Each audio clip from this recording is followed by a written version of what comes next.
One of the most underrated, if not the most underrated skill to have as a student is knowing how to be efficient. So juggle lots of things at once, but do it in the quickest way possible because you end up getting so much less stress and you complete things in a much quicker time than everybody else, but you get the same result, right? I always want to pass this on to students because I think I'm probably one of the most efficient people that I know, even compared to others around me. I've always been like that, even from school days, but the school that I launched as well, that took me 6 months from graduation to launch day. And I want to share this with you because it makes your life so much easier. There's two things I think to know most importantly. The first thing is, all of you, I'm guessing, are making schedules and timetables and targets for when you're going to have things done. If you're not doing that, you should do that first. But let's say you're doing that. Then the first thing you need to do, look at the dates you've set to finish things and then pull that up by 50%.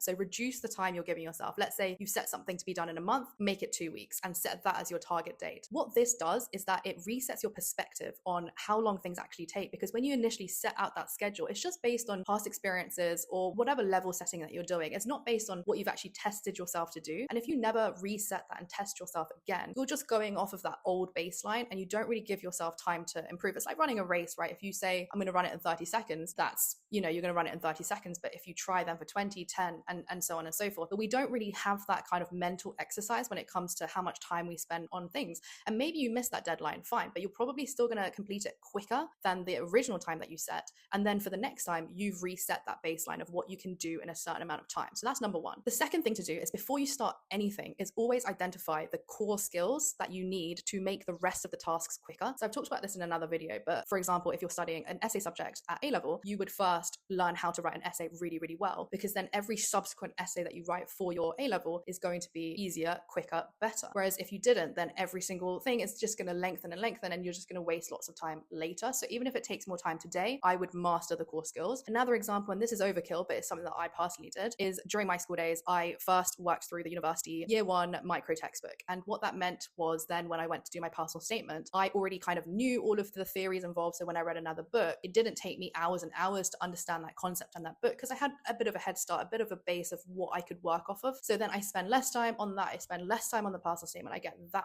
done much quicker. And then obviously that translates as well into A-level exams. I can do a lot less revision for certain things. And it actually ended up saving me a lot of time, even though in the beginning, it was a bit of an investment in terms of losing a summer. So you can choose what your personal tolerance for how much time to invest today is. But obviously, the more work you put in today to master core skills, the easier your life later. I think it's really important to have good study skills set from the very beginning before you go into university, because I promise you it gets 10 to 100 times easier depending on how much you're working right now.